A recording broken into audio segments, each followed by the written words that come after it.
Social media platform पर देश के गृह मंत्री और भाजपा नेता अमित शाह का एक वीडियो वायरल है।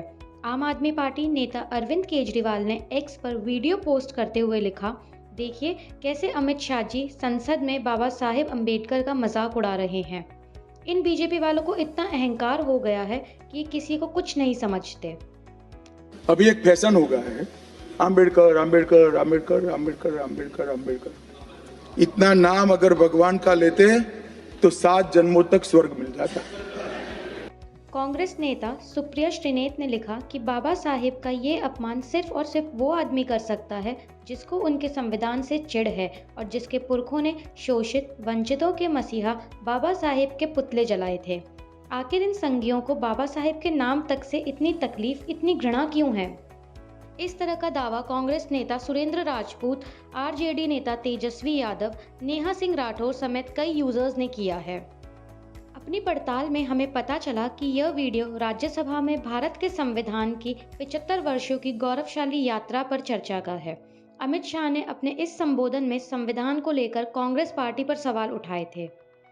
उनके संबोधन का पूरा वीडियो संसद टीवी के यूट्यूब चैनल पर है। इस वीडियो में अमित शाह ने बताया कि संविधान सभा धर्म के आधार पर आरक्षण के खिलाफ थी, मगर 2 राज्यों में जब कांग्रेस की सरकार थी तो धर्म के आधार पर आरक्षण दिया गया। कांग्रेस 50% की सीमा बढ़ाकर मुसलमानों को आरक्षण देना चाहती है। कांग्रेस तुष्टीकरण के लिए मुस्लिम कोड बिल लेकर आई थी। उन्होंने कांग्रेस पार्टी पर आरोप लगाते हुए कहा कि इस देश की सुप्रीम कोर्ट ने 11 बार यूसीसी लाने का आग्रह किया, लेकिन आप नहीं लाए। कांग्रेस तुष्टीकरण से ऊपर नहीं उठ सकती। अमित शाह ने कहा कि हमने ही उत्तराखंड में यूसीसी लाने का काम किया है, हम देश के सभी राज्यों में यूसीसी लाएंगे। इसके बाद अमित शाह ने कहा कि अभी अंबेडकर का नाम लेने का एक फैशन हो गया।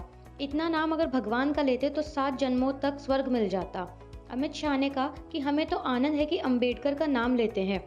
अंबेडकर का नाम अभी 100 बार ज्यादा लो, लेकिन साथ में अंबेडकर जी के प्रति आपका भाव क्या है ये मैं बताता हूँ। अमित शाह ने राज्यसभा में क्या कहा, सुनिए। अभी एक फैशन हो गया है, अम्बेडकर अम्बेडकर अम्बेडकर अम्बेडकर अम्बेडकर अम्बेडकर। इतना नाम अगर भगवान का लेते तो 7 जन्मों तक स्वर्ग मिल जाता। अच्छी बात है ना? सुनिए तो, सुनिए ना, आप सुनिए ना, मैं बताता हूं।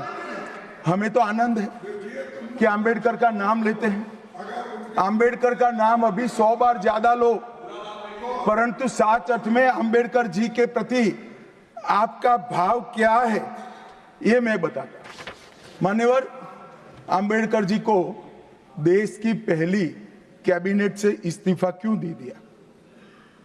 अंबेडकर जी ने कई बार कहा कि अनुसूचित जातियों और जनजातियों से हुए व्यवहार से मैं असंतुष्ट हूं, सरकार की विदेश नीति से मैं असहमत हूं और आर्टिकल 370 से मैं असहमत हूं।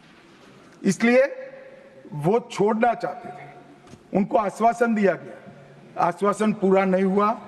उन्होंने इग्नोरेंस के चलते इस्तीफा दे दिया। और एक श्री BC रॉय ने पत्र लिखा कि अंबेडकर और राजा जी जैसे 2 महानुभाव मंत्रिमंडल छोड़ेंगे तो क्या होगा। तो नेहरू जी ने उनको जवाब में लिखा है, राजा जी के जाने से तो थोड़ा बहुत नुकसान होगा, अंबेडकर के जाने से मंत्रिमंडल कमजोर नहीं होता है। मान्यवर, ये विचार जो खड़गे जी कह रहे हैं ना, क्या आपत्ति है? जिसका विरोध करते हो उसका वोट के लिए नाम देना कितना उचित है? क्योंकि अब अंबेडकर जी को मानने वाले पर्याप्त संख्या में आ गए हैं, इसलिए आप अंबेडकर अंबेडकर कर रहे हो। मान्यवर, मुंबई के मेयर ने एक पत्र लिखा था कि मऊ में अंबेडकर जी का स्मारक बनाना चाहिए। मऊ में जो अंबेडकर जी का जन्म स्थान था, सुझाव लिखा। उन्होंने कहा आमतौर पर स्मारक निजी पहल से बनाने चाहिए। यदि सरकार किसी प्रकार की सहायता करती है तो वो उचित नहीं होगा। उनके कितने स्मारक बने साहब? कोई स्मारक अंबेडकर जी का नहीं बना, देश भर में नहीं बना। अंबेडकर जी के स्मारक कब बने? जब भारतीय जनता पार्टी सत्ता में आई, तब मऊ में डॉक्टर अंबेडकर के जन्म स्थान पर स्मारक बना, लंदन में अध्ययन करते थे वहां स्मारक बना, नागपुर में शिक्षा दीक्षावलित वहां बना, दिल्ली में महापरिनिर्वाण स्थल पर बना और मुंबई में चैत्य भूमि में भी बन रहा है। हमने 5 तीर्थ बनाए महामानव। और मैं मानता हूं